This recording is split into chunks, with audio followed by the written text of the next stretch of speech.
Hello everyone. तो हमारी आज की क्लास क्या है? इंडो पाक रिलेशन, इंडो गधा रिलेशन, इंडो सुअर रिलेशन। ठीक है, बाप और बेटे का रिश्ता, सीधा समझो, बाप और बेटे का रिश्ता। तो जब भी हम बाप बेटे के रिश्ते की बात करते हैं तो यहाँ पे बेटा है बिगड़ चुका पूरा। बाप सही है, बाप अपनी बढ़िया प्रोग्रेस कर रहा है, बेटा सब बर्बाद है, बेटा कुछ नहीं करना चाहता। बेटे के पास इतना है कि 300 रुपए किलो आटा बिक रहा है, जबकि बाप में केवल 30 रुपए किलो बिक रहा है। समझे इसकी शुरुआत कहां से होती है? तो वास्तव में हमको पता है क्या कि पाकिस्तान किसका हिस्सा है? इंडिया का। आज नहीं तो कल इसको भारत में वापस मिलना पड़ेगा, क्योंकि गंगा जहां से निकलती है समुद्र में इसको जाना ही पड़ता है। तो ये भी अभी निकला है, धीरे धीरे धीरे धीरे ये क्या होगा? समुद्र में मिलेगा। और समुद्र क्या है? इंडिया। इसको इंडिया में मिलना पड़ेगा। पाकिस्तान की शुरुआत कैसे होती है? पाकिस्तान की शुरुआत होती है जिन्ना। जिन्ना बहुत महत्वाकांक्षी आदमी था, बल्कि सही बात बताएं तो जिन्ना केवल बेवकूफ आदमी था। पाकिस्तान की शुरुआत होती है अंग्रेजों से, क्योंकि अंग्रेज हमेशा चाहते थे भारत को जितने टुकड़ों में हो सके तोड़ दिया जाए, क्योंकि राज करना आसान होता था उनके लिए। जैसे उन्होंने भारत से क्या तोड़ दिया? सबसे पहले क्या तोड़ा? अफगानिस्तान तोड़ दिया। अफगानिस्तान के बाद 1935 में म्यांमार तोड़ दिया और 1947 में पाकिस्तान तोड़ दिया। लेकिन सबसे बड़ा भारत के लिए सरदर्द कौन बन गया? पाकिस्तान। क्योंकि पाकिस्तान को हमेशा लगता है भारत से सुपर्ब है। पाकिस्तान की जनसंख्या यूपी की जनसंख्या के बराबर है, अब इसको लगता है कि ये पाकिस्तान सुपर्ब है। समझे? बेवकूफों के लिए चार बेवकूफों की सींग अलग से नहीं होती, बेवकूफ दूर से दिख जाते हैं। ठीक है, उसके लिए सींग होने की जरूरत नहीं, बड़े बड़े दांत नहीं होने चाहिए। ठीक है, ये देखो है बेवकूफ। इधर देखो, तो चाइना सॉरी जो पाकिस्तान था वो 1947 में बना। किस योजना से? तो माउंटबेटन योजना से। माउंटबेटन प्लान कब आया? 3 जून 1947 को। माउंटबेटन का पूरा नाम था लॉर्ड माउंटबेटन। लॉर्ड माउंटबेटन कौन था? वायसराय था, अंतिम वायसराय।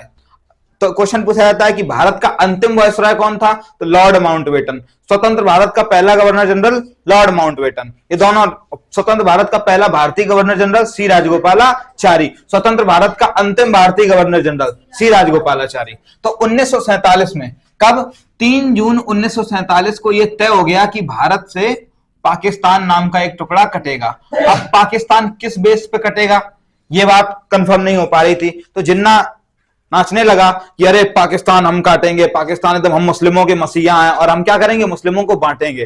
तो जहां मुस्लिम की आबादी ज्यादा होगी वो वहां से पाकिस्तान बनेगा। तो यहां ये कौन सा है? ये है तुम्हारा सिंध प्रांत, ये सिंध।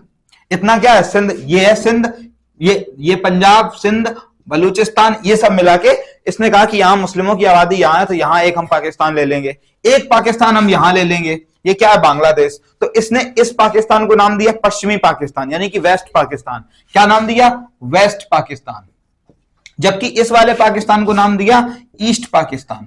अब जैसे तुम लोग हो, तुम लोग में भेदभाव चलता है, ये बेवकूफ हैं, समझे? तुम लोग ठीक ठाक हो, ये अगर बेवकूफ है तो तुम इनको तुम नीची नजरों से देखोगे, अरे बेवकूफ। और तुम लोग कौन हो? इंग्लिश मीडियम के हो सब। ये देखो हिंदी मीडियम का, इसको अलग से देखा जाता है, समझे? देखा जाता है एकदम छोटा है, अंग्रेजी बोलना नहीं आता, ऐसा होता है। ठीक है, एक गधा है, इसको कुछ नहीं पता। तो ऐसा ही ये लोग क्या करते थे? वेस्ट पाकिस्तान वाले ईस्ट पाकिस्तान के साथ करते थे। ईस्ट पाकिस्तानियों को ये लोग बंगाली कह के बुलाते थे। वैसे बंगाली शब्द खराब नहीं है, लेकिन यहाँ पे इनका बंगाली का मतलब अलग हो जाता। ये बंगाली को एक गाली समझते थे। तो तुम कहते बंगाली, तुम हमको सिखाओगे? गधे हो, बिल्कुल 2 नंबर के गधे हो, तुम्हें कुछ नहीं पता है। हम सुपर्ब हैं, हमको डायरेक्ट भगवान ने बनाया है, तुमको भगवान के वो बाहर खड़े रहते उन्होंने बनाया। तो ये सब ये लोग कहने लगे किसको?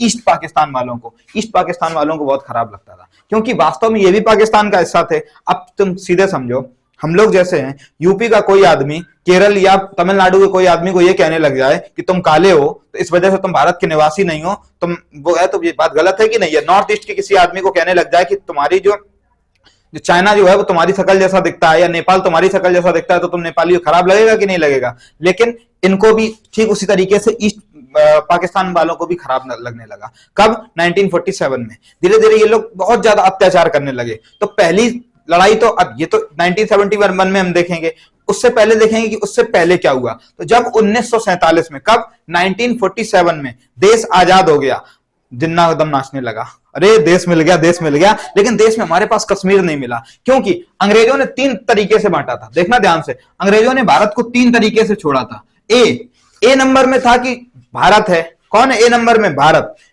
ए नंबर में कौन था? भारत। बी नंबर में कौन था? पाकिस्तान। ब्रैकेट में लिख दो सुअर। ठीक, सुअर का बाड़ा। सुअर का बाड़ा जानते हो क्या होता है? सुअर का बड़ा, जहां कई सारे सुअर रखे जाते हैं, तो ये सब सुअर ही तो हैं, आतंकवादी ये सब सुअर ही तो हैं। जिन्ना खुद सुअर था सबसे बड़ा। इधर देखो सुअरों का सरदार, ये है, देखो ये गधों के सरदार है, समझे। सी नंबर पे इसने कहा था कि जो लोग स्वतंत्र रहना चाहते हैं, इंडिपेंडेंस, क्या रहना चाहते हैं, स्वतंत्र रहना चाहते हैं, वो स्वतंत्र रह सकते हैं। तो स्वतंत्र वाले एकदम उछल गए, अरे हम अपना स्वतंत्र देश बनाएंगे। इधर से फोन किया किसने, सरदार वल्लभ भाई पटेल। अच्छा स्वतंत्र हो गए, हाँ एक काम करो, पहले तुम भारत से युद्ध लड़ लो। सब यार आ गए कि भारतीय गणराज्य से कौन लड़ाई लड़ेगा। तो 1947 में कुल कितनी रियासतें थी, 552। 552 कितनी रियासतें थी, 552। इसमें से ज्यादातर तो ठीक है, ज्यादातर तो रियासतें क्या थी, कोई प्रॉब्लम नहीं थी, लेकिन 3 रियासतें अपने आप को खलीफा समझने लगे। खलीफा मतलब जानते हो, एकदम अपने आप को सुप्रीम पावर। पहला कौन था, पहला था कश्मीर।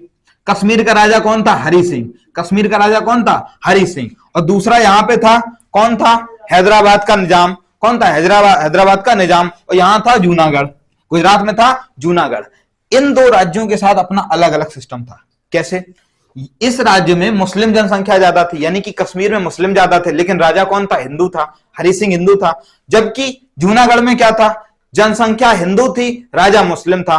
ठीक है, इसका राजा कौन था, जूनागढ़ का, मुस्लिम। और यहां हैदराबाद में कुछ नहीं था, हैदराबाद बहुत संपन्न राज्य था। सबसे पहले बीपी में इनको भेजा गया हैदराबाद, तो कहा कि हमसे मिल जाओ। हैदराबाद ने कहा नहीं हम नहीं मिलेंगे, हम पाकिस्तान के पास जाएंगे। यहां से जाओगे पाकिस्तान, पाकिस्तान यहां से बहुत दूर है। तो इसने कहा ठीक है, बीपी मैनन ने कहा ठीक है तुम चले जाओ पाकिस्तान के पास, तुम में अगर हो क्षमता तो चले जाओ। चारों तरफ आर्मी लगा दी, इंडियन आर्मी, कि अगर तुम पाकिस्तान के पास जाओगे तो हम तुमसे कब्जा कर लेंगे। और भारतीय संविधान में इसका जिक्र है कि अगर तुमने किसी विदेशी राज्य को भारत में मिलाया तो तुम उसका तोड़ फोड़ कर सकते हो, कुछ भी कर सकते हो उसके साथ। तो बात समझ में आई। अच्छा, इसने कॉल कर दिया यूएन में। यूएन उस समय नई नई बनी थी। किसने कॉल कर दी, निजाम ने, कि अरे ये भारत वाले हैं बड़ा परेशान कर रहे हैं। ब्रिटिश देखो, पिताजी, ये ब्रिटिश को अपना पिताजी के बोलता था, अरे पिताजी आपने कहा था कि हम अकेले रह सकते हैं, ये वो, और ये दूसरा भारत हम पे जुल्म कर रहा है, ये वो। तो यूएन में सदस्यता किसके पास थी, परमानेंट, यानी वीटो पावर किसके पास थी, इंग्लैंड के पास। इंग्लैंड ने कहा अच्छा, तो इंग्लैंड ने एक प्रस्ताव पारित करवा दिया यूएन में, क्या, कि भारतीय जो गणराज्य है, भारत के लोग हैं या भारतीय जो सरकार है, वो इस पर सेना की कार्रवाई नहीं कर सकती है, बाकी कुछ भी करे। सरदार वल्लभ भाई पटेल ने की, अरे सेना कार्रवाई कोई बात नहीं, सेना से कहा वर्दी उतारो, वर्दी, सब लोग वर्दी उतारो, सब लोग वर्दी, पुलिस की वर्दी पहनो और घुस जाओ। समझे। और जब इसको कब्जा लिया गया तो यूएन ने कहा कि वो तुम्हारा एक बवाल चल रहा था, किससे, कई हैदराबाद से बवाल चल रहा था, हैदराबाद मिल गया, हाँ, तो कि हमने तो कहा था कि वो आर्मी की कार्रवाई नहीं की, आर्मी हमने लगाई नहीं, हमने तो पुलिस लगा दी। समझे। तो ये पावर थी सरदार वल्लभ भाई पटेल की। सरदार वल्लभ भाई पटेल ने इसको मिला लिया। अच्छा, यहाँ का जो राजा था जूनागढ़ का राजा था, उसको कुत्ते पालने का बड़ा शौक था। तो जब वहां की जनता ने विद्रोह शुरू किया जूनागढ़ में, तो जूनागढ़ में इन्होंने रेफरेंडम करा लिया। किसने रेफरेंडम करा लिया, सरदार वल्लभ भाई पटेल ने, कि जनता जहां रहना चाहती है हम उसको मिला लेंगे। तो जनता से जब वोट डलवाया गया तो इसने कहा कि हम भारत के साथ रहें, क्योंकि जनता हिंदू थी। और इसका जो राजा था भाग गया बिना कुत्तों के, अपने कुत्ते लेके बिना कुत्तों के भाग गया पाकिस्तान। और पाकिस्तान से कॉल किया उसको, सरदार वल्लभ भाई पटेल, हाँ वल्लभ भाई महाराज चाचा प्रणाम। हाँ बोलो बेटा, कहीं एक काम करो, मेरे 100 कुत्ते वापस भेज दो। समझे। तो एक कुत्ता चला गया, 101 कुत्ते थे टोटल, एक कुत्ता चला गया, 100 कुत्ते यहाँ रह गए, 100 भी बाद में भेज दिए गए। इसके कुत्ते ही नहीं भेजना चाहिए, कुत्तों को मार देना चाहिए था। समझे। तो ये अपने आप तड़प तड़प के मर जाता, हाय मेरे कुत्ते। समझे। गधे कुत्ते पाल रहे हैं। तो ये सब सुअर कहां बस गए, पाकिस्तान में। इसके बाद सबसे बड़ा बवाल था कश्मीर के साथ, क्योंकि कश्मीर में ये बवाल सबसे ज्यादा था। कश्मीर का राजा हिंदू, और राजा का जो प्रधानमंत्री था वो था मुस्लिम, शेख अब्दुल्ला। और बाकी जो था कश्मीर, उसमें मुस्लिम आबादी थी। तो कश्मीर का मुद्दा नेहरू कहां लेके चले गए, यूएन में। नेहरू कहां लेके चले गए, यूएन में। यूएन में तो बाद में लेके गए। उससे पहले क्या हुआ कि पाकिस्तान ने, जिन्ना ने एकदम भाई नाचना शुरू कर दिया। तो नाच नाच के इसने, यहाँ पे एक जनजाति रहती है, यहाँ पे इसको बोलते हैं कबायली। कौन सी जनजाति रहती है, कबायली। कौन सी, कबायली। कबायली जनजाति को इसने क्या किया, गोला बारूद देना शुरू किया पाकिस्तान ने, कि एक काम करो तुम आजादी की लड़ाई लड़ो, हम तुम्हारे साथ हैं, और जो भी होगा देखा जाएगा, हम तुम्हें पूरा हथियार देंगे और सेना नहीं भेजेंगे। तो इसने कहां घुसेड़ दिया, कश्मीर में। कश्मीर में जब इसने घुसेड़ दिया तो भाई सीधे से समझो, कश्मीर में जब तुम भेज दोगे, कश्मीर का राजा कौन है, हरि सिंह। और हरि सिंह के पास सेना ज्यादा बड़ी थी नहीं कि वो कबायलियों से लड़ पाए। तो हरि सिंह फंस गया चारों तरफ से। इसका शेख अब्दुल्ला तो कलाकार था, उसका सपोर्ट था किसको, कबायलियों को। हरि सिंह जब फंस गया तो हरि सिंह ने मजबूरी में किससे बात की भारत से, भारत के सरदार वल्लभ भाई पटेल को फोन किया कि अरे महाराज सरदार वल्लभ भाई गए काहे आगे लाइन पे गधे हो बिल्कुल। तो सरदार वल्लभ भाई पटेल ने उसको 4-5 गाली दी पहले, हमने तुमसे कहा था बेवकूफ हो बिल्कुल, गधे हो, गधे के बच्चे, समझे, बार बार कहा गधे के बच्चे, गधे के बच्चे। तुम कही अरे महाराज गलती हो गई, अब अपने बच्चों से गलती हो जाती, ये वो। खैर चाचा लगते थे सरदार वल्लभ भाई पटेल, तो कही कोई बात नहीं, कोई बात नहीं, एक काम करो, हम भारत से तुम्हारे तरफ सेना भेज देंगे, लेकिन तुम्हें क्या करना पड़ेगा, भारत में शामिल होना पड़ेगा। तो हरि सिंह के पास प्रस्ताव पहुंच गया, हरि सिंह ने उस पर साइन कर दिया, लेकिन शेख अब्दुल्ला दिमाग खेल गया। उसने कहा कि एक काम करो, हम स्वतंत्र रहना चाहते हैं, बात सही है, एक काम ना करो, इससे अच्छा है कि हम आर्टिकल 370 जुड़वा देते हैं, आर्टिकल 370। इसमें कहा, सबसे पहले कहा गया कि जम्मू कश्मीर की सीमाएं भारत की सीमाएं हैं, यानी कि जो जम्मू कश्मीर की लिमिट्स हैं, जो बाउंड्री है वो भारत की बाउंड्री, यानी कि जम्मू कश्मीर भारत का राज्य है, लेकिन ये सह राज्य है। क्या है? सह राज्य, यानी कि इसका अलग कानून होगा, इसका अलग झंडा होगा, इसके लिए अलग प्रावधान होंगे। तो ये सब प्रावधान किसमें जोड़ दिए गए? आर्टिकल 370 में। और इसी के साथ जम्मू कश्मीर भारत का अंग बन गया और जम्मू कश्मीर में भारतीय सेना को लगा दिया गया। तो जब तक भारतीय सेना नहीं पहुंची थी, जब तक भारतीय सेना नहीं पहुंची थी, तब तक पीओके, पाकिस्तान ने इतना हिस्सा कब्जा लिया, इतना हिस्सा। इसी को बोलते हैं पाक ऑक्यूपाइड कश्मीर। क्या बोलते हैं? पाक ऑक्यूपाइड कश्मीर, यानी कि पीओके। पीओके के बाद लगा दिया गया यहाँ पे मेजर उस्मानी को। मेजर उस्मानी बलूच रेजिमेंट के थे। जिन्ना ने कॉल किया वो भी मुस्लिम थे। जिन्ना ने कॉल किया कि अरे महाराज उस्मानी साहब, उसने कहा अरे हम गधों से बात नहीं करते, हम सुअर से बात नहीं करेंगे, हम भारत के हैं और हम भारत की तरफ से लड़ेंगे। इसने कहा था कि हम पाकिस्तान का आपको सबसे बड़ा पद दे देंगे, सेनापति बना के, हम तुम्हारे जैसे गधों के सेनापति बनेंगे, सुअर के सेनापति से अच्छा हम शेरों के सेनापति बन जाए। ये बात मेजर उस्मानी ने बोल दी और मेजर उस्मानी को यहाँ डिप्लॉय कर दिया गया। जिस दिन से मेजर उस्मानी यहाँ डिप्लॉय हुए उसके अभी तक, मतलब 2023 तक पाकिस्तान एक कदम आगे नहीं बढ़ पाया कभी, समझे? पीओके से एक कदम उसने आगे नहीं निकाल पाया। तो ये ताकत थी मेजर उस्मानी की। मेजर उस्मानी बाद में ब्रिगेडियर उस्मानी हो गए। आगे बढ़ जाओ, आगे आगे बवाल आता है। तो 1947 में हमको कहां युद्ध करना पड़ गया? कश्मीर के रीजन में। किससे? पाकिस्तान से। तो जब कोई देश नया नया आजाद होता है तो हमें करना क्या होता है कि दोबारा लड़ाई नहीं लड़ी जाती। लेकिन पाकिस्तान जैसे सुअर को कौन समझाए? तो 1947 में हमारा पहला युद्ध हुआ। कब? 1947 से 48, इंडो पाक वॉर, फर्स्ट इंडो पाक वॉर। इसके बाद सेकंड आ जाओ। सेकंड धीरे धीरे सब नॉर्मल होने लगा, लेकिन पाकिस्तान को समझ में नहीं है, पाकिस्तान की अकल नहीं खुली और 1965 में ये एक बार फिर से इसने कश्मीर पे हमला कर दिया। कश्मीर के रीजन में इसने एक बार दोबारा हमला किया 1965 में। लेकिन 1965 में भारत सरकार को ज्यादा कुछ नहीं लगा। अच्छा, इसने हमला किया क्यों था? इसका रीजन था 1962 में भारत का चीन से युद्ध हुआ था, समझे? और चीन से युद्ध में भारत को बहुत ज्यादा नुकसान लग गया। अब पाकिस्तान वाले फिर नाचने लगे, अरे भारत चीन से हार गया, हम तो अब भारत से जीत लेंगे, कश्मीर हमारा है, ये है वो है, कश्मीर हमारा। अच्छा, तुम्हारा कश्मीर था, बाप का कश्मीर है? तो बाप इंडिया तो बाप ही है। तो इंडिया ने कही तुम्हारे बाप का कश्मीर है, अब आपसे लेके दिखाओ। तो 1965 में दोबारा इंडो पाक वॉर हो गया। कब दोबारा इंडो पाक वॉर? कब हो गया? इस रीजन में दोबारा हो गया इंडो पाक वॉर। अब पाकिस्तान को खरी खोटी लग गई। पाकिस्तान जान गया कि अभी थोड़ा जीतना मुश्किल है। इसने कहा एक काम करो, थोड़ी और तैयारी कर लो। और 1971 में बवाल क्या था? अब जो सीधी रूपरेखा है वो 1971 देखना हमें। 1971 में बवाल क्या था? मैंने शुरुआत में क्या बताया था आपको? क्या बताया था कि एक पाकिस्तान कौन सा था? वेस्ट पाकिस्तान, और एक था ईस्ट पाकिस्तान। एक था वेस्ट पाकिस्तान जो ये वाला था, ये था ईस्ट पाकिस्तान। ईस्ट पाकिस्तान के लोग बंगाली बोलते थे, जबकि वेस्ट पाकिस्तान के लोग जो थे वो उर्दू बोलते थे, समझे? तो ये अपने आप को सुप्रीम समझ ले, क्योंकि मुस्लिमों में होता भी है, उर्दू को थोड़ी ज्यादा महत्व दिया जाता है। तो ये लोग अपने आप को क्या समझते थे?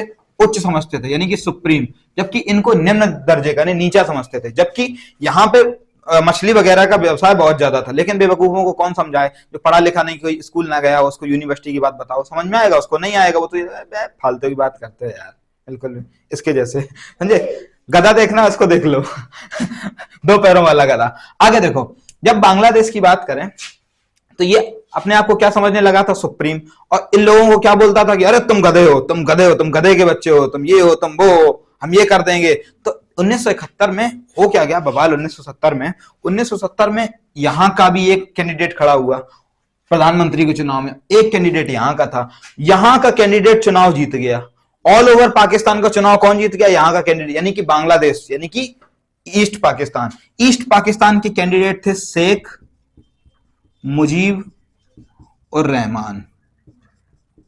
शेख मुजीब और रहमान, ये यहां से चुनाव जीत गए। लेकिन जो इस तरफ वाला था वेस्ट पाकिस्तान, ये अपने आप को सुप्रीम कहता था, इसने कहा कि हम इनको स्वीकार नहीं करेंगे, हम इनको पाकिस्तान का प्रधानमंत्री नहीं बनाए, क्योंकि ये कहां से आते हैं, ईस्ट पाकिस्तान से, जिसकी वजह से बवाल शुरू हो गया, यहां से विद्रोह उठ गया। यहां से जब विद्रोह उठ गया तो पाकिस्तान ने अपनी सेना डिप्लॉय कर दी, सेना इतनी ज्यादा लगा दी कि यहां पे इन लोगों ने लगभग 30,000 लोगों को मार दिया। ईस्ट पाकिस्तान में 30,000 लोगों को पाकिस्तान ने मार दिया, जिसकी वजह से प्रॉब्लम क्या हो गई, जब 30,000 लोग यहां पे मर गए तो आपस में बवाल होने लगा। आपस में जब बवाल शुरू हुआ तो यहां पे शेख मुजीबुर रहमान की सरकार बनने के लिए ये आ गए इंडिया के पास। कहां आ गए, इंडिया के पास। और जब ये इंडिया के पास पहुंचे तो इन्होंने इंडिया दिल्ली से कहा कि आप एक काम करिए, हमारी मदद कीजिए, हमारी मदद की। इसने इंडिया ने कहा कि हम आपके आंतरिक मामले में क्या मदद करें, हम आपके आंतरिक मामले में क्या मदद करें। तो इन्होंने कहा ठीक है, कोई बात नहीं, कोई बात नहीं, आप मदद नहीं कर सकते तो कम से कम हमारी थोड़ी बहुत तो वो कीजिए कि हम अपनी सेना खुद बना लेंगे। इसके अलावा हमें करना क्या है, आपको हमें क्या सप्लाई दे दो, सप्लाई मतलब वेपन्स की सप्लाई दे दो और सैनिकों की ट्रेनिंग दे दो। क्या दे दो, वेपन्स की सप्लाई और सैनिकों की ट्रेनिंग। तो यहां पे एक दल बन के खड़ा हो गया, एक दल का जिसका नाम रखा गया, क्या रखा गया, मुक्ति वाहिनी। क्या बन गया, मुक्ति वाहिनी। मुक्ति वाहिनी कहां बन गया, बंगाल में। कहां बन गया, बंगाल। बंगाल मतलब बांग्लादेश में। कहां बन गया, बांग्लादेश में। बांग्लादेश में एक संगठन बन गया मुक्ति वाहिनी। और मुक्ति वाहिनी जब संगठन बना था 1971, उस समय भारत के जो सेनापति थे, सेनापति का मतलब जो head of the army staff थे, उसका नाम, उनका क्या नाम था, COAS जो थे, चीफ ऑफ आर्मी स्टाफ, उनका नाम था जनरल मानेकशॉ।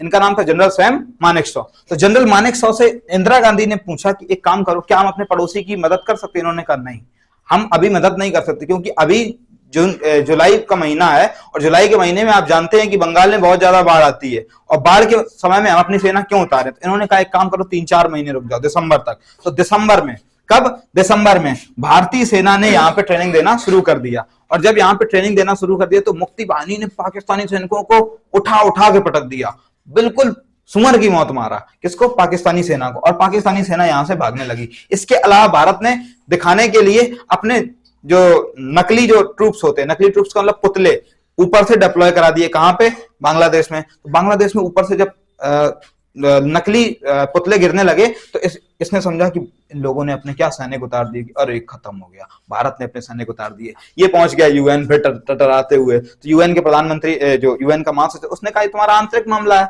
इसमें पड़ोसी देश क्या करेगा, पड़ोसी देश के पास कोई पावर ही नहीं है, वो ऐसा कर ही नहीं सकता। और बीबीसी ने छाप भी दिया कि भारत ने क्या यहाँ पे ट्रूप्स उतारे, जबकि भारत ने ऐसा कुछ नहीं किया था। और बीबीसी की रिपोर्ट ये खारिज कर दी गई कि ऐसा हुआ ही नहीं है, जबकि भारत ने क्या किया था, ट्रूप्स ना उतार के क्या उतारे थे, पुतले, फौजी के पुतले, कपड़े वपड़े पहना के एकदम इनके जैसे पुतले, बंद बुद्धि, समझे। आगे देखो, यहां से बवाल शुरू हो गया। अब पाकिस्तान को लगने लगा कि इंडिया इसमें बिजी है, तो हम क्या करेंगे, यहां से थोड़ा हमला कर देंगे। तो हमला कर देंगे तो युद्ध टल जाएगा। लेकिन पाकिस्तान की ये चाल जस्ट उल्टी सीधी हुई। यहां पे जैसलमेर का इलाका, जैसलमेर का इलाका 1971 में, इस जैसलमेर के इलाके में उस समय केवल 120 आर्मी के जवान थे। इसको इंफॉर्मेशन मिली थी कि यहाँ केवल 120 आर्मी के जवान हैं।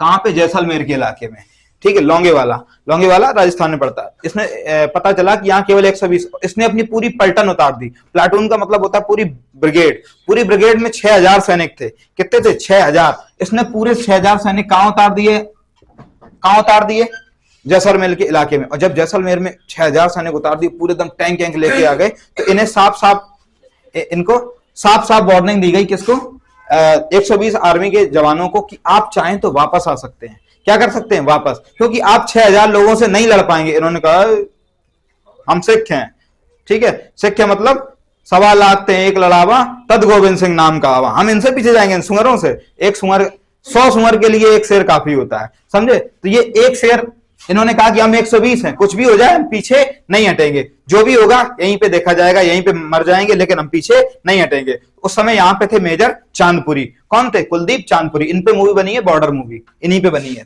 तो यहां पे देखा 120 सैनिकों ने 6000 पाकिस्तानी कुत्तों को मार के भगा दिया और पाकिस्तान यहां पे हार गया। अब पाकिस्तान को लगने लगा कि भारत के फेवर में ये युद्ध चला गया 1971 वाला। इसने मदद किससे मांग ली, इसने मदद मांगी अमेरिका से, अमेरिका को कॉल किया कि अरे पिताजी, इसके कई बाप हैं, चाइना के कई बाप, पाकिस्तान के कई बाप हैं, एक अमेरिका है, एक ब्रिटिश है, ये सब इसके बाप हैं। तो अपने इसने जो मेन बाप उस टाइम था, क्या नाम था, अमेरिका, अमेरिका को अरे पिताजी चरण स्पर्श। ये अपने असली बाप को बाप नहीं मानता, बाकी सब पड़ोसी वड़ोसी को बाप मानता है, ठीक है, पड़ोसी भी नहीं हो तो दूर का रिश्तेदार है। हम तो बोले अरे पिताजी चरण स्पर्श।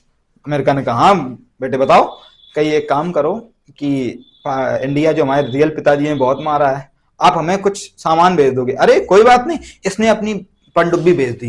कौन भेज दी, पीएनएस गाजी। कौन सी भेज दी, पीएनएस गाजी। पीएनएस गाजी जो थी ये अमेरिकन पनडुब्बी थी, उस टाइम की दुनिया की सबसे अच्छी पनडुब्बी थी।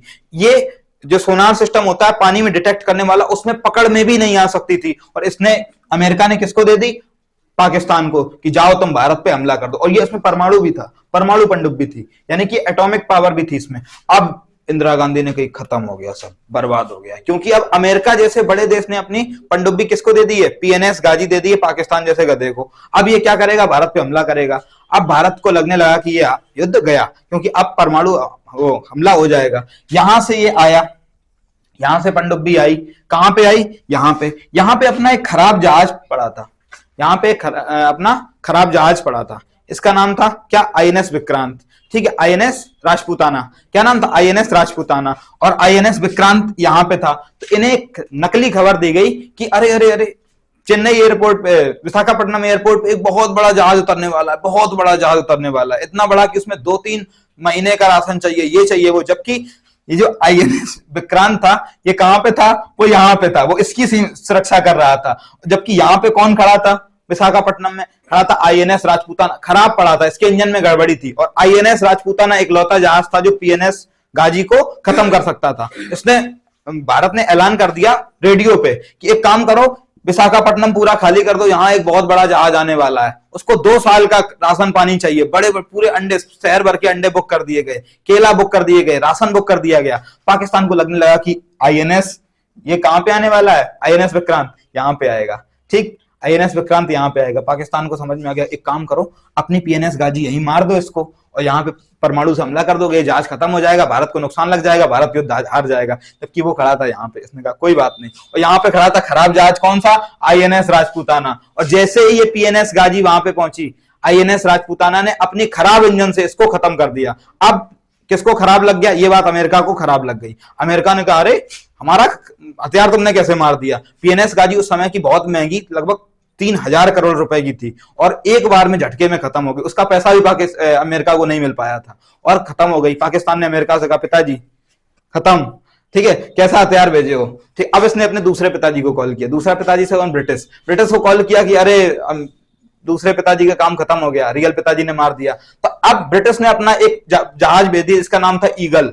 ब्रिटिश ने कहा कि अरे तुम्हें कोई दिक्कत, हम भेजेंगे अपना जहाज। तो ब्रिटिश यहां पड़ता है, यहां से इसने अपना भेज दिया ईगल। ईगल जहाज उस समय बहुत बड़ा था, दुनिया का सबसे बड़े जहाजों में से एक था। उधर अमेरिका ने अपना भेज दिया तीसरा बेड़ा। 3 बड़े बड़े जहाज थे, जिनमें साथ में 8 पनडुब्बी चलती थी। इसके अलावा उनपे जो न्यूक्लियर एम्यूनिशन लगे थे, न्यूक्लियर हथियार थे उनके पास। और अमेरिका ने भेज दिया कि अरे तुमने हमारी पीएनएस गाजी कैसे डुबाई। पीएनएस गाजी तो पाकिस्तान ने नाम रख दिया, नाम तो उसका दूसरा था। ये यहां से आ गए यहाँ पे। अब भारत फिर से गिर गया, चारों तरफ से गिर गया, और भारत के पास अब कोई रास्ता नहीं था, केवल सरेंडर करने की वजह से। भारत 1970 में जो इंदिरा गांधी थी वो रूस के पास गई थी, उन्हें 1 साल पहले, और इन्होंने रूस से एक समझौता किया था कि युद्ध टाइम में आप हमारी मदद कीजिए, हम आपकी मदद करेंगे। रूस ने कहा ठीक है कोई बात नहीं। इन्होंने कॉल किया रूस को कि महाराज दिक्कत हो गई। क्या दिक्कत हो गई कि ये पाकिस्तान ने इसको, अमेरिका को और उसको बुला लिया है, क्या करना चाहिए, परमाणु हथियार लेके आ रहा है। इसने कहा कोई बात नहीं, ये परमाणु हथियार लेके आएगा तो आने दो, हम भी अपना भेज देंगे। और रूस ने अपना भेज दिया 7वां बेड़ा। ये 7 बड़े बड़े जहाज थे, यहां से आ रहे थे 3 और 1 4, ये 7 बड़े बड़े जहाज। रूस ने अपना कौन सा भेज दिया, 7वां बेड़ा। और 7वां बेड़ा यहाँ पे बंगाल की खाड़ी में खड़े हो गए। और इन्होंने कहा, अमेरिका से साफ चेतावनी दी कि अगर आप आगे बढ़े या आपने भारत पे हमला किया तो ये हमला हम रूस पे हमला मानेंगे और हम आप पे हमला कर देंगे। अमेरिका ने धमकी दी किसको, रसिया को, कि तो आप नहीं जानते हम परमाणु हथियार लेके आए हैं, तो कहीं आप 2-4 परमाणु हथियार लेके आए होंगे। हम 7 जहाज हैं और 7 पनडुब्बियां हैं, हमारे पास तो हजारों परमाणु हथियार हैं। अगर आप यहां हमला करते हैं तो हम मान लेंगे कि ये हमला रसिया पे है और हम आप पे परमाणु हमला कर देंगे, जिसकी वजह से ईगल को भी वापस जाना पड़ा और अमेरिका का तीसरा बेड़ा भी वापस चला गया। और यहाँ पे बाउंड्री किसने बना ली? रूस की नौसेना ने, समझे, रूस की नौसेना को, वो रशियन नेवी ने यहाँ पे पूरी, और यहाँ पे अच्छा खासा इसको आजाद करा दिया। किसको? 1971 में कौन अलग हो गया? बांग्लादेश। बांग्लादेश 1971 में अलग हुआ, किससे? पाकिस्तान से। और आज पाकिस्तान से ज्यादा जीडीपी है इसके पास, पाकिस्तान से अच्छी इकोनॉमी है। इसकी यूनिवर्सिटी, ढाका यूनिवर्सिटी, वर्ल्ड में गिनी जाती है। बहुत अच्छी शिक्षा नहीं है, लेकिन ढाका यूनिवर्सिटी वर्ल्ड में गिनी जाती है। इसके अलावा जूट का इन लोगों का काम पूरे वर्ल्ड में फेमस है। जितने भी स्किल्ड वर्कर हैं उससे 30% स्किल्ड वर्कर कहां से आते हैं? बांग्लादेश से, समझे। तो बांग्लादेश की जीडीपी कहां है और पाकिस्तान की जीडीपी कहां है? अब पाकिस्तान यहां से बुरी तरीके से हार गया और पाकिस्तान को बहुत नुकसान लग गया, बहुत बड़ा घाटा लग गया और पाकिस्तान आगे चल के डायरेक्ट युद्ध के मूड में नहीं था। 1984 में एक छोटी सी मांग हुई, 1971 खत्म। कौन कौन हो गए? पहला कौन था? 1947, दूसरा कौन था? 1965, तीसरा 1971, चौथा इसने कहा ये पंजाब का रीजन है। ये रीजन कौन सा है? पंजाब का। ये भारत का कौन सा रीजन है? पंजाब का। पाकिस्तान में भी पंजाब का रीजन है। भारत में केवल 30% पंजाब है, पाकिस्तान में 70% पंजाब है, ठीक है, जैसे सिंध प्रांत बोलते हैं। ये पंजाब का रीजन। पंजाब में कुछ छोटे छोटे लोग होते हैं जिनको ये लगने लगा कि जिस तरीके से मुस्लिमों को अलग राष्ट्र मिला, हिंदुओं को अलग राष्ट्र, हिंदुओं को तो नहीं मिला लेकिन बहुतायत में हिंदू हैं तो अलग राष्ट्र मिला, उसी तरीके से हमें भी एक अलग राष्ट्र मिलना चाहिए। किसको? सिखों को। तो यहां पे एक आदमी था भिंडरावाला, उसका नाम था, नाम नहीं था, नाम तो उसका कुछ और था, लेकिन भिंडरावाला, भिंडरा उसका गांव था तो उसको भिंडरावाला बोलते थे। भिंडरावाला नाम का एक आदमी था। उसने क्या किया? एक नए देश की मांग की। इस नए देश का नाम उसने खालिस्तान बताया। क्या बताया? खालिस्तान। और वो कहता है कि भारत से खालिस्तान को काट दो। आज भी सिद्धू मूसेवाला, ये सब इन्होंने भी काफी, मतलब जो सिद्धू मूसेवाला का मर्डर हुआ, इस कहीं ना कहीं इन सबका खालिस्तान से नाम जोड़ जोड़ के देखा जाता है, कई लोगों का जोड़ के देखा जाता है। तो खालिस्तान समर्थक था भिंडरेवाला 1984 में। इसका समर्थन किसने किया? किसने किया? सुमर। कौन सुमर?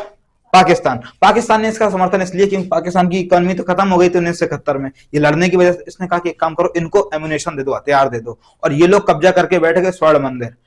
स्वर्ण मंदिर कहां पे? अमृतसर में। अमृतसर में ये लोग गोल्डन टेम्पल पे कब्जा करके बैठ गए और जबरदस्ती, इनको बहुत समझाया गया कि आप ऐसा नहीं कीजिए, खालिस्तान आप भारत में रहिए, नहीं माने। तो जबरदस्ती में इंदिरा गांधी को ऑपरेशन ब्लू स्टार चलाना पड़ा। क्या? ऑपरेशन ब्लू स्टार, जिसकी वजह से भारतीय सेना को सशस्त्र हथियार के साथ कहां भेजना पड़ा? इसके अंदर। किसके अंदर भेजना पड़ा? गुरुद्वारे के अंदर। और गुरुद्वारे के अंदर विद तोप और एमुनेशन के गोलियां चलानी पड़ी और भिंडरावाला वहां पे मारा गया। ये सिखों का नरसंहार के बाद में 1984 में इनकी हत्या कर दी गई इंदिरा गांधी की, और सिखों के साथ पूरे भारत में जगह जगह दंगे भड़क गए, कई सारे सिख मारे गए। ये इंदिरा गांधी का बेवकूफी वाला कदम था। करना क्या चाहिए था? इन लोगों को चारों तरफ से स्वर्ण मंदिर को घेर लेना चाहिए था और अंदर राशन पानी नहीं जाने देना चाहिए, जिसकी वजह से क्या होता कि कुछ ना कुछ समय बाद, 1-2 साल बाद ये लोग बाहर आ जाते और अपने आप मारे जाते या पकड़े जाते। लेकिन इन्होंने सशस्त्र विद्रोह कर दिया, जिसकी वजह से कई सिख समुदाय के कई लोग इनके विरोध में हो गए। किसके?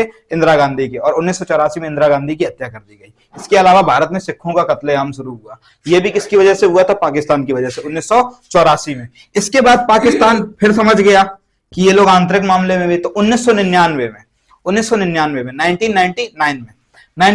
में ये एरिया कौन सा है? पीओके। ये कौन सा है? पीओके। चाइना इसने कब्जा लिया है। ये सीओके यानी कि चाइना ऑक्यूपाइड कश्मीर। और यहां पे पड़ता है कौन? सियाचिन। ये है सियाचिन। सियाचिन तिकोना जैसा है, त्रिभुज टाइप की आकृति का, दुनिया का सबसे ऊंचा युद्ध का मैदान है और सबसे ज्यादा ठंडे देशों में भी, ठंडी जगहों में भी इसका नाम आता है। तो सियाचिन। अच्छा, होता क्या है कि कश्मीर में सर्दी पड़ती है तो इतनी ज्यादा सर्दी पड़ती है कि आपको आगे पीछे जाना पड़ता है। इतनी ज्यादा सर्दी में आप नहीं लड़ सकते। लेकिन 1999 में इसने किया क्या? पाकिस्तान ने, इंडियन आर्मी तो पीछे हट गई लेकिन पाकिस्तानी आर्मी वहीं खड़ी रही। और द्रास सेक्टर, यहां पे पड़ता है द्रास सेक्टर। द्रास सेक्टर पे टाइगर हिल। टाइगर हिल द्रास सेक्टर की सबसे ऊंची चोटी है। टाइगर हिल पे ये लोग कब्जा करके बैठ गए और इन लोगों ने कारगिल नाम, जो द्रास है, जो कारगिल जगह है, वो द्रास सेक्टर में ही आती है। तो कारगिल की लड़ाई हो गई 1999 में। उस समय भारत और पाकिस्तान दोनों परमाणु संपन्न देश थे, समझे। और जब पूछा गया, पाकिस्तानी आर्मी यहां पे रुक गई। इसके अलावा इन लोगों ने भारतीय सेना पर हमला शुरू कर दिया। भारतीय सेना को काफी देर में पता चला और ये लोग काफी अंदर तक घुस आए थे, कारगिल तक आ गए थे। कारगिल आगे पड़ता है टाइगर हिल के थोड़े आगे। टाइगर हिल पे ही कैप्टन विक्रम बत्रा, टाइगर हिल इन्होंने जीत लिया था। मनोज पांडे, ये कैप्टन मनोज पांडे, विक्रम बत्रा, इन लोगों ने टाइगर हिल पे जीत लिया था, लेकिन लास्ट में कैप्टन विक्रम बत्रा को सर में स्नाइपर की गोली लग गई, जिसकी वजह से इनकी मृत्यु हो गई। पूरा जीत चुके थे ये युद्ध, ठीक है। इसके बाद जब यहाँ पे बवाल हुआ तो भारत ने इसको यहाँ पे मुंहतोड़ जवाब दिया, और कहां से, कारगिल से इसको भगा दिया। पाकिस्तान इतना बेवकूफ है, इतना कमीना इंसान है, इसने पता है क्या बोला कि वहां पे जो लड़ रहे थे वो हमारे सैनिक नहीं थे बल्कि आतंकवादी थे, और अभी तक वहां पे बॉडी उठाने नहीं आया वो, ठीक है। वहां पे पाकिस्तानी फौजियों की बॉडी गल गई, सड़ गई, चील कौए खा गए, लेकिन ये उठाने नहीं आया। इनके टैंक आज भी राजस्थान के एरिया वगैरह में तुमको पड़े हुए दिख जाएंगे, और इसने साफ साफ कहा था कि ये हमारे सैनिक नहीं है, ये क्या है, आतंकवादी है। जबकि ये सारे आतंकवादी लड़ सकते हैं इतने ऊंचे ऊंचे हथियारों के साथ, AK-47 के साथ आतंकवादी कहां से आएंगे, तोप के साथ आतंकवादी कहां से आएंगे, ठीक है। इसके अलावा 1999 में पाकिस्तान को एक बार फिर मुंह की खानी पड़ी। अब पाकिस्तान करता क्या है, डायरेक्ट युद्ध नहीं लड़ता है, क्योंकि वो जान गया है डायरेक्ट भारत से कभी युद्ध नहीं लड़ पाओगे, क्योंकि भारत, चाइना भी अब कभी डायरेक्ट युद्ध नहीं लड़े, क्योंकि चाइना और पाकिस्तान में देखो अंतर क्या है। चाइना ने अंतिम युद्ध अपना कब लड़ा था, 1962 में। 1962 के बाद चाइना ने कभी लड़ाई नहीं की, यानी कि 50 साल पहले, 50 साल हो गए ना। जबकि इसने क्या किया, 50 साल गए, 70 साल पहले, ठीक। जबकि इसने क्या किया, इसने क्या किया, पाकिस्तान और इंडिया ने लास्ट वॉर कब लड़ा था, 1999 में, यानी कि कितने, 24 साल पहले। तो अब सीधे समझो, तुमने कोई एग्जाम 70 साल पहले क्वालिफाई किया हो, और तुमने 20 साल पहले नॉलेज किनके पास ज्यादा है, तुम्हारे पास, क्योंकि तुमने रिसेंटली किया है। तो यहाँ भारत के पास क्या है, नॉलेज ज्यादा है, किसकी, युद्ध की, और युद्ध का अभ्यास भी ज्यादा है। लेकिन चाइना के पास युद्ध का अभ्यास नहीं, इसी वजह से चाइना कभी भी डायरेक्ट लड़ाई नहीं लड़ेगा। वो क्या करेगा, तुम्हारे बाजारों में घुसेगा, ठीक है, तुम्हारी इकोनॉमी चौपट करेगा, तुमको डराएगा धमकाएगा, लेकिन कभी अंदर नहीं आएगा। चाइना का देखा है, वो कितना भी यहां और यहां बवाल करता रहे, लेकिन लड़ाई कभी नहीं करेगा, चाहे जितने उसके सैनिक मारे जाएं। वो जानता है लड़ाई करोगे तो इस बार चाइना को बहुत ज्यादा नुकसान हो जाएगा, और वो किसको देगा, पाकिस्तान को हथियार दे देता है, तुम आतंकवादी भेजो। 2016 में उरी में हमला हुआ, 14 लोग मारे गए, ठीक है, 14 आर्मी के जवान मारे गए। इसके अलावा पुलवामा में अटैक हुआ, 40 CRPF सोल्जर मारे गए। इसके पहले भी 2001 में संसद भवन पर हमला हुआ था। एक बार आगरा एयरपोर्ट पे हमला हुआ था, आगरा बेस पे, इतना ज्यादा खतरनाक हमला था कि किसी को कुछ नहीं हुआ, बम एकदम बम गिरा के भाग गए, कुछ नहीं हुआ वहां पे। तो ये सब बेवकूफ है, तो कुछ पता है नहीं। 2008 मुंबई अटैक, ये पाकिस्तान ने ही कराया था, और जब इसकी बॉडी दी गई उसको अजमल कसाब की, तो पाकिस्तान ने साफ मना कर दिया, ये हमारा नागरिक नहीं है। जबकि अजमल कसाब चिल्ला चिल्ला के कह रहा था कि हम पाकिस्तान से आए हैं। ये इनकी स्थिति है, और इनको कश्मीर चाहिए, समझे। बॉडी लेने में तो इनको डर लगता है, इनको कश्मीर कहां से मिलेगा। ये सब चीजें हैं। बाकी की अब जो क्लास, वो नेक्स्ट कौन सा, इंडिया बांग्लादेश। बहुत बहुत धन्यवाद।